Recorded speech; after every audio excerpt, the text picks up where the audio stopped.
ఇక ఏపీలో ఎన్నికల ప్రచారంలో స్పీడ్ పెంచాయి పార్టీలు. నేడు గోదావరి జిల్లాలో పర్యటించనున్నారు పవన్ చంద్రబాబు. పశ్చిమ గోదావరి జిల్లాలోని తణుకులో సాయంత్రం 4 గంటలకు బహిరంగ సభ అయితే నిర్వహిస్తున్నారు. అనంతరం తూర్పు గోదావరి జిల్లాలోని నిడదవోలులో రాత్రి 7 గంటలకు నిర్వహించే సభలో పురంధేశ్వరితో కలిసి పాల్గొనున్నారు. ఇక రేపు కోనసీమ జిల్లాలో పర్యటిస్తారు. సాయంత్రం 4 గంటలకు అంబాజీపేటలో, రాత్రి 7 గంటలకు అమలాపురంలో సభ అయితే నిర్వహిస్తున్నారు.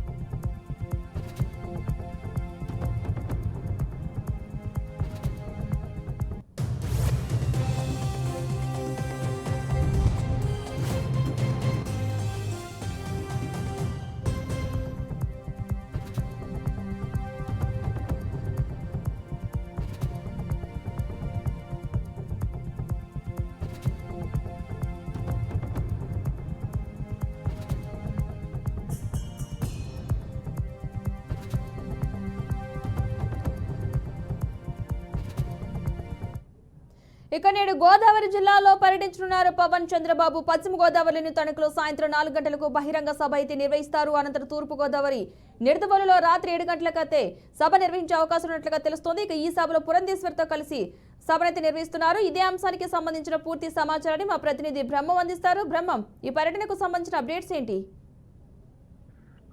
పద్మ, ఈరోజు ఉమ్మడి పశ్చిమ గోదావరి జిల్లాలోని తణుకు, నిడదవోలు ఈ 2 నియోజకవర్గాల్లో కూడా ఇటు టీడీపీ జాతీయ అధ్యక్షుడు నారా చంద్రబాబు నాయుడు, అదేవిధంగా జనసేన పార్టీ అధ్యక్షుడు పవన్ కళ్యాణ్ వీళ్ళిద్దరూ కూడా వేదిక మీద పాల్గొని అక్కడ ఎన్నికల ప్రచారం చేస్తారు. ముందుగా 3:30 ఈ రోజు మధ్యాహ్నం 3:30 గంటల ప్రాంతంలో తణుకు వస్తారు. ఇద్దరు కూడా 3:30, 4 గంటల ఆ ప్రాంతంలో తణుకులో ఉన్నటువంటి ఏదైతే నరేంద్ర సెంటర్ ఉందో ఆ నరేంద్ర సెంటర్ లో బహిరంగ సభ ఏర్పాటు చేశారు. ఈ 2 పార్టీలకు సంబంధించినటువంటి నాయకులు ఇద్దరు కూడా అక్కడ ప్రసంగిస్తారు. గతంలో కూడా ఏదైతే తణుకు నియోజకవర్గం ఉందో తణుకు నియోజకవర్గం టీడీపీకి కంచుకోవడం ఉంది. గతంలో అనేక మార్లు టీడీపీ పార్టీ కైవసం చేసుకున్నటువంటి పరిస్థితి. అయితే ఇదే నేపథ్యంలో ఏదైతే జనసేన పార్టీ వచ్చిన తర్వాత పవన్ కళ్యాణ్ పలుమార్లు తణుకు సంబంధించి ఆ తణుకు అభ్యర్థిని కూడా ప్రకటించడం జరిగింది. ఇదే నేపథ్యంలో కూటమిలో ఉన్నటువంటి నేపథ్యంలో ఏదైతే ఈ టికెట్ ఉందో ఆ టికెట్ తెలుగుదేశం కేటాయించడం జరిగింది. ఇదే నేపథ్యంలో జనసేనకు సంబంధించి కావచ్చు, లేదా టీడీపీ సంబంధించి వర్గ విభేదాలు అయితే ఎక్కువ ఉన్నటువంటి నేపథ్యంలో ఈ రోజు 2 పార్టీ సంబంధించిన నాయకులు తణుకు రావడంతో ఏదైతే వివాదం ఉందో అది సర్దుమణిగే అవకాశం ఉన్నట్టుగా ఇక్కడ చెప్తున్నారు. మరోపక్క ఏదైతే నిడదవోలులో కూడా ఈ 2 పార్టీలకు చెందినటువంటి నాయకులు కూడా పాల్గొంటున్నారు. అక్కడ కూడా గణేష్ చౌక్ లో సాయంత్రం 7 గంటల ప్రాంతంలో ఇద్దరు పార్టీ నాయకులు కూడా అక్కడ బహిరంగ సభలో పాల్గొంటున్నారు. అక్కడ కూడా చూసినట్లయితే గతంలో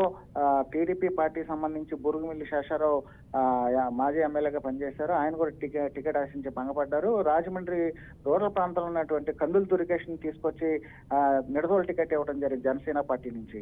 ఇక్కడ కూడా ఇటు టీడీపీకి సంబంధించి అదేవిధంగా జనసేన సంబంధించి 2 పార్టీల మధ్య కార్యకర్తలు కావచ్చు, నాయకులకు సంబంధించి కూడా వర్గ విభేదాలు ఉన్నాయి. 2 విభేదాలను చెక్ పెట్టేందుకు ఇటు తణుకు కావచ్చు, లేకపోతే ఇక్కడ నిడదవోలు ఏదైతే వర్గ విభేదాలు అన్ని సర్దుమణిగే విధంగా పార్టీ విజయం సాధించే విధంగా 2 పార్టీ అధ్యక్షులు కూడా 2 సభల్లో పాల్గొంటున్నారు. Padma, right, thank you Brahmam.